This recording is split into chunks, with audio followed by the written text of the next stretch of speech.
We have many ideals in Judaism. One of them is that when you speak, the first thing that you're supposed to do, you're supposed to open up with praising the host. So there I went ahead and I praised the host, which is the Har Bracha community, and just naturally I feel like praising you all, the hosts who are Hayovel, and oh wow, you said Jubilee, but for God's sakes, my whole book is all about you guys, Hayovel and Jubilee. But in 5th grade, my family, my parents, decided to take me out of the Jewish day school that I was attending and put me into the local public school. So I was a little bit shocked because I had been going to a Jewish school for my whole life, all of 5 years. But when I was, and of course the public school that I went to in my neighborhood in Queens, New York, was mostly Jewish anyway. I mean, that's, everybody in New York is Jewish. So but in that year I made a decision that I wanted to focus more on my Jewish identity. And because, what can I say? I was lucky. I think this is very important. I see that there are some parents in the room, and if there are people in the room that aren't parents, then they're going to be parents. And I think that it's very important to let people try their own way.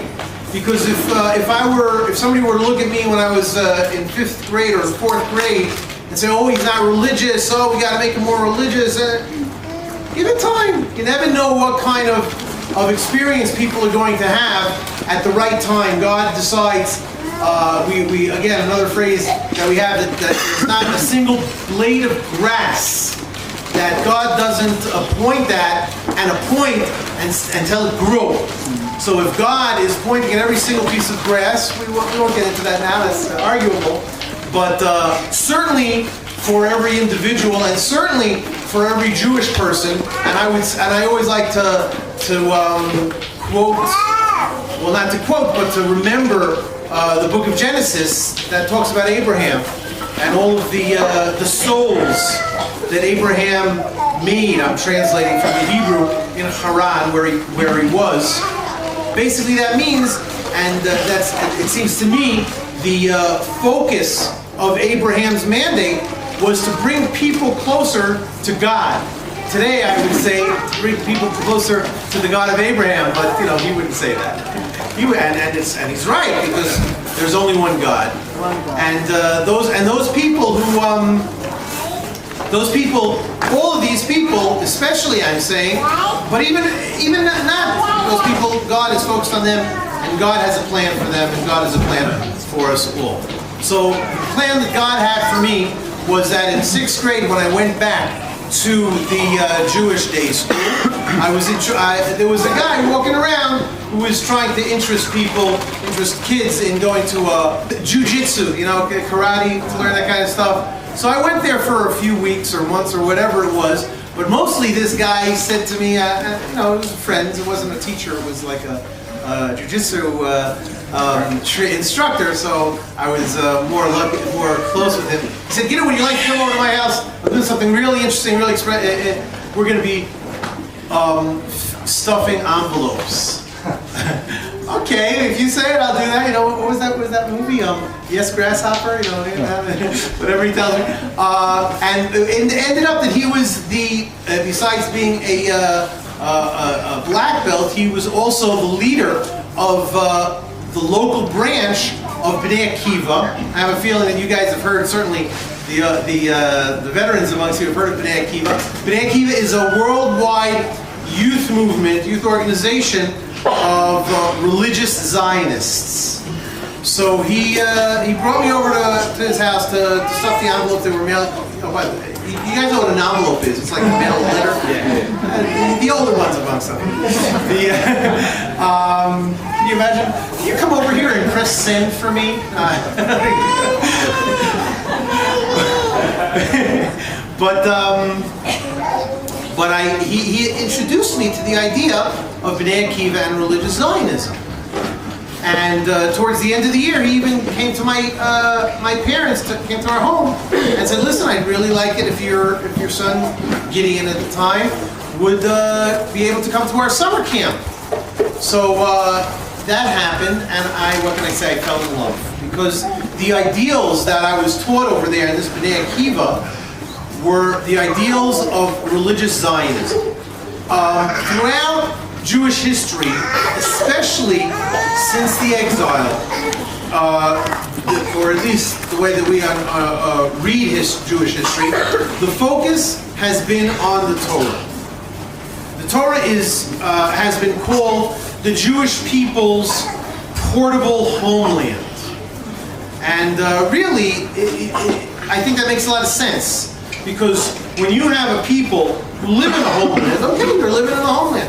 When they're exiled from the homeland, then it doesn't take many generations until they forget about the homeland. There was a development of what I call ultra-Orthodox. They said, listen, what we need to do is to focus only on the Torah, to not have any connection with anybody who's got anything besides the Torah. And that is the only way that we'll be able to survive.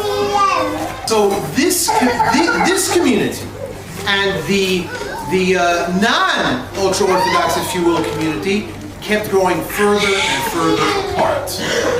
And then add into this mess the nationalism winds that were growing all over the world. I won't go into that for other nations and peoples, but for the Jewish people, this of course was Zionism, a movement to bring the Jewish people back to their homeland. Okay, so the assimilated people didn't like that. They said, we don't want to have anything to do. We already told you that Berlin is our Jerusalem. We don't need Jerusalem anymore. And the ultra-Orthodox took a look at who's doing that, and they said, well, you guys are less religious than us. We don't know what other isms you have up your sleeve. So we don't want to have anything to do with you either. We're fine right here in our Batei Midrash, in our study halls. We're happy to let all of the non-Jews, whether it be in Poland or Russia or even in Morocco, wherever the Jewish people might be at this point, let the world develop, not develop, I couldn't care less. Just make sure that I can sit and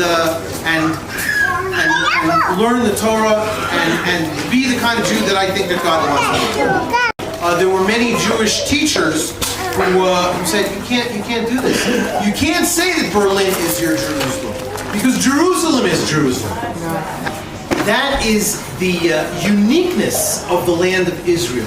So what you had, again, at the beginning of the Zionist movement, you had the ultra-Orthodox, who were against anything new, and you had the assimilateds, who were pretty much against anything Jewish. And then you had the Zionists, who were for creating, as it were, a new kind of Judaism, a nationalistic Judaism that would be able to create a Jewish state, probably in the land of Israel, but anywhere it would work, some of the early Zionists believed. Then you had something very special. You had what is often called religious Zionists that synthesize all of these things together. They synthesize, they hold high and believe in the Torah, in following God's instruction book, in loving all the things that He has to teach us, in passing these ideals and these ideas from one generation to another, to understand that we're just links in that chain. These people also recognize the importance, not only the importance, but the ideological and divine importance of the Jewish nation. In other words,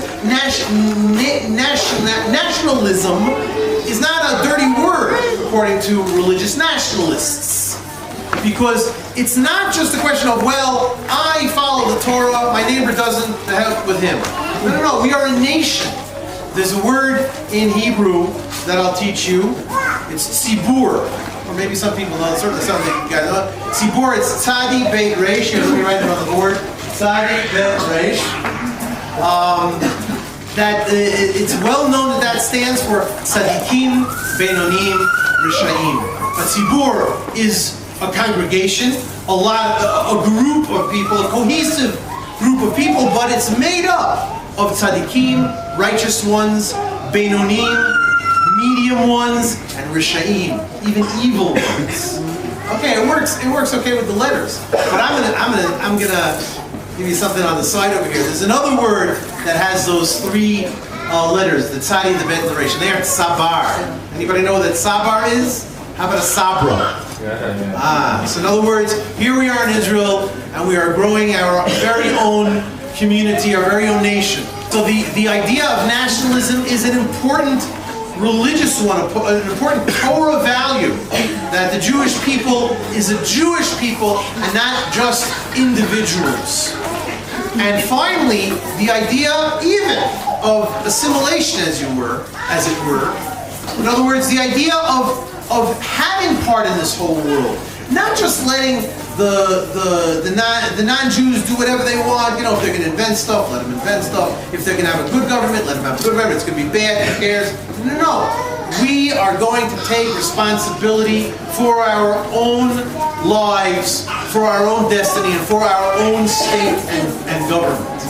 So these three ideas, as another way of saying them, are Torah Yisrael, Eretz Yisrael, and Am Yisrael. The Torah of Israel, the land of Israel, and the people of Israel. These are the ideals that I learned in Bnei Akiva, me and thank God hundreds of thousands of others over the past 100 years or so.